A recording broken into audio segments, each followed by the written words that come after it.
Let's get right to NBC News Justice correspondent Pete Williams, who is live for us on this. Pete, what do we know? Well, it was 14 years ago that the Supreme Court said that the Second Amendment does provide an individual right to have a gun, but they said it was at home for self-defense.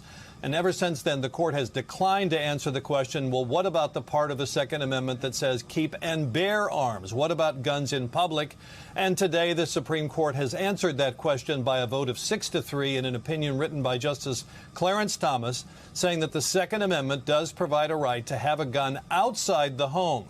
Now, the law in question in New York said there's no right to carry a gun openly in New York, but to get a concealed carry permit, a person had to go to the county sheriff and show some special need, something beyond just a general desire for self-defense.